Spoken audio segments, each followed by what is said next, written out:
Hello everybody, let me introduce myself. My name is Kadek Sintya Wahyuni, and usually everybody calls me Cynthia, and I'm a student of Diploma Mastery English Department untuk Raja. And so today I want to present about English Correspondent Unit 5 and 6. Unit 5 is about making requests. And the first is decide whether it might be better just to make one request rather than several, and do not make too many requests. And if you have one particular important thing to ask, only ask that one thing. And the second is lay out the request clearly and give recipient all the information they need to carry out the request, and to ensure that your recipients follow your request. You need to motivate them to do so, and you can do this by providing the first is clear instruction of what you wish them to do, and the second is reason why your request is relevant of them. And next is avoid blocks of the text and don't force your readers to make sense of everything. And make sure to make clear what requests are required, and you can spare or provide a distance from each email you send, and make the recipient comfortable when reading your emails. And next is make all your requests 100% clear, and to ensure all the requests get answered. It's generally wise to number them and keep them as short as possible.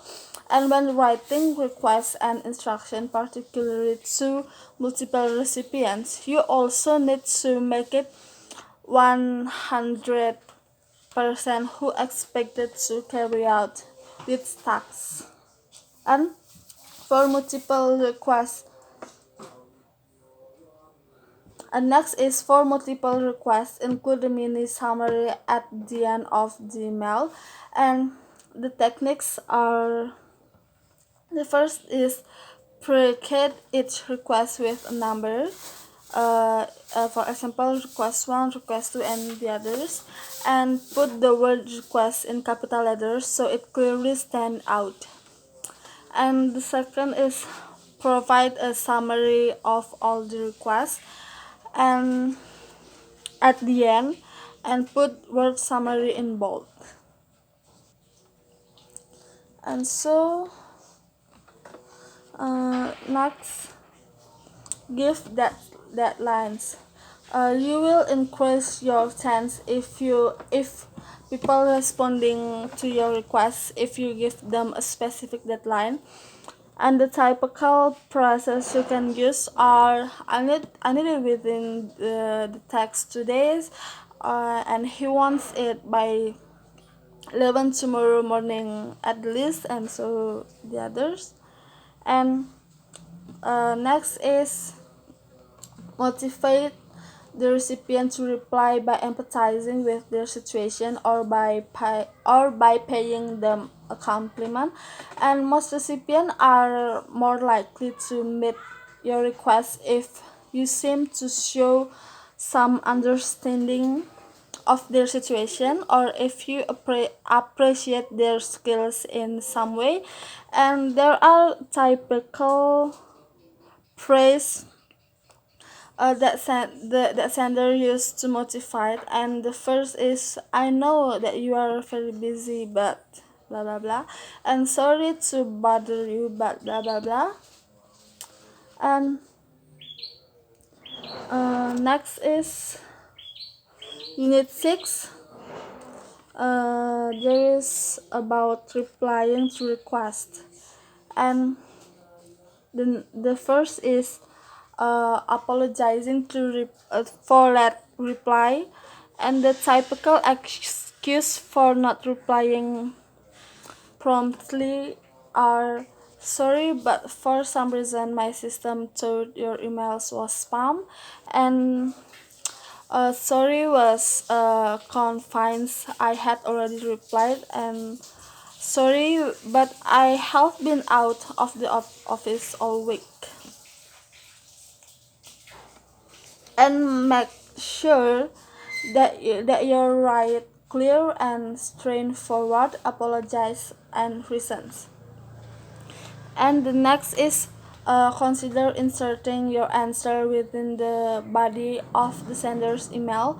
And there are basically 2 days of replying to an email.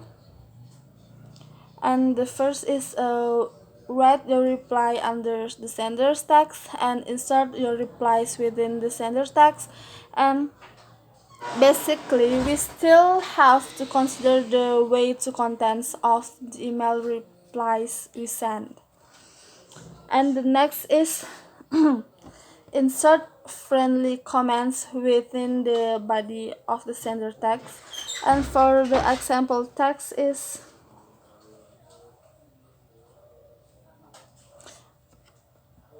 you can see, and that's the example letters. And next is saying thank you. And when someone has done something for you via email, should you say thank you? And receiving an email that only says thank you can be quite annoying, as it forces you to open and read an email with no real information.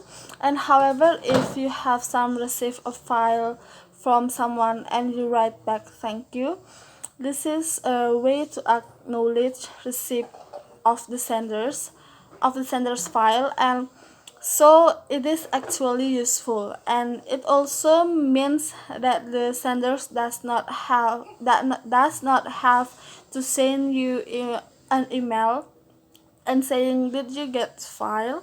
And in any case, all you need to do is add thank you and to the existing subject line. And so thank you for watching. I hope you liked this video, and thank you.